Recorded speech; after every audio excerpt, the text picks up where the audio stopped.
Барлықтарыңызға сәлем. Бүгінгі талқылайтын тақырып фармакокинетика.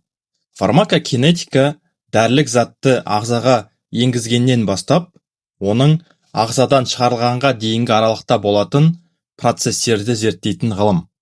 Бұл ағзаның дәріге не істейтінін сипаттайды. Фармакокинетика фармакологияның екі негізгі тармағының бірі, екіншісі фармакодинамика. Ол дәрінің ағзаға қалай әсер ететінін түсіндіреді. Дәрінің ағзадағы саяхаты 4 үрдістерді қамтиды. Олар абсорбция, таралу, метаболизм және шығарылу. Абсорбция дәрінің енгізілген жерінен қанға өтуі, сіңірілуі. Таралу дегеніміз дәрінің қан ағымынан ағзаларға, тіндерге жеткізілуі. Метаболизм дәрілік заттың биотрансформациясы, химиялық структурасының өзгеруі. Шығарылу дәрілік заттың ағзадан сыртқа шығарылуы. Көп жағдайда дәрі шығарылмас бұрын организмде метаболизмге ұшырайды, сондықтан метаболизм мен шығарылу бірігіп клиренс деп аталады. Фармакокинетика дәрілік заттың түріне, оның физика-химиялық қасиеттеріне, сондай-ақ пациентке байланысты факторларға тәуелді. Мысалы, қарт кісілерде немесе бүйрек пен бауыр қызметі бұзылған адамдарда клиренс төмендейді. Дәрі ағзадан баяу шығарылады. Бұл оның қанда ұзақ сақталуына әкеледі. Фармакокинетика туралы білім дәрінің оңтайлы дозасын, тиісті дәрілік түрін және енгізу жолын таңдау үшін маңызды. Дәрінің абсорбциясы, сіңуі, енгізу жолына, химиялық қасиеттеріне, дәрілік түріне және әр пациентке тән жеке факторлерге байланысты өзгереді. Дәрі көктамыр ішіне енгізілген кезде ол бірден сіңіріліп, қан плазмасындағы ең жоғарғы концентрациясына тез жетеді.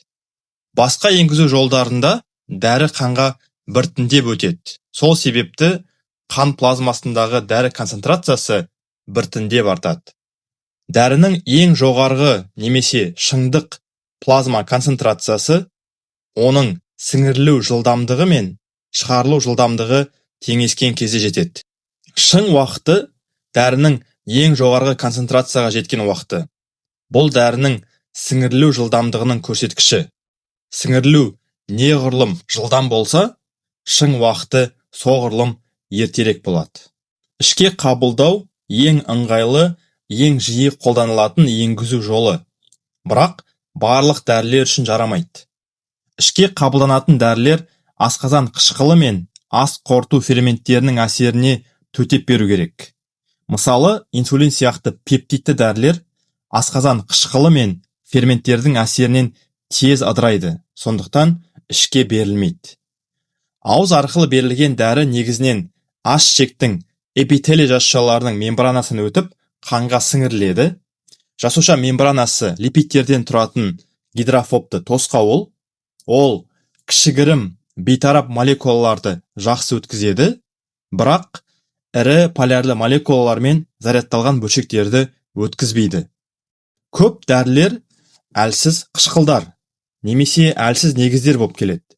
Олардың иондану деңгейі ортаның pH-на байланысты өзгереді.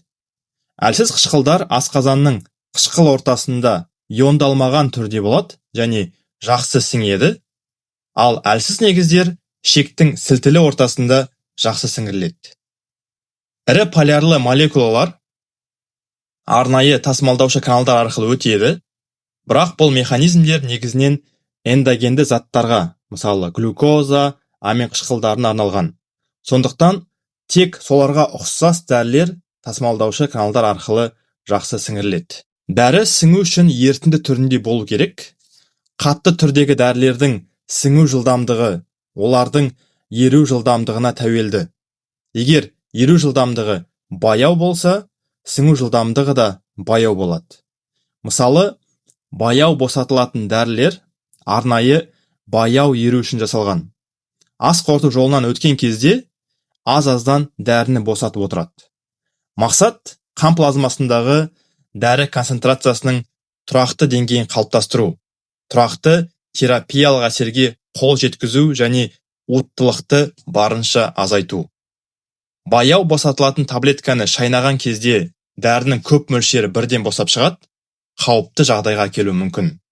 Биожетімділік енгізілген кейін дәрілік заттың өзгермеген күйінде жүйелік қан айналымына жететін үлесі.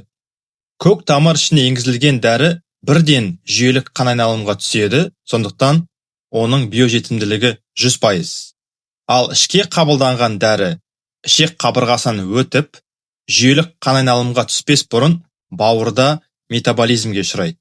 Сондықтан оның биожетімділігі төмен болады. Белгілі бір дәрілік түрдің биожетімділігі пациентке тән жеке факторларға да байланысты болады. Мысалы, ас қорыту қызметі бұзылған немесе асқазан ішек жолдарында операция жасалған адамдарда ішке қабылдаған дәрілердің биожетімділігі төмен болады. Стенокардияны емдеуде нитроглицеринді қолдану әртүрлі енгізу жолдарына байланысты биожетімділігі әртүрлі болады және сәйкесінше әртүрлі терапиялық әсер көрсетеді. Мысалы, тіл астына қойылған нитроглицерин бірден қанға өтіп, биожетімділігі жоғары болады.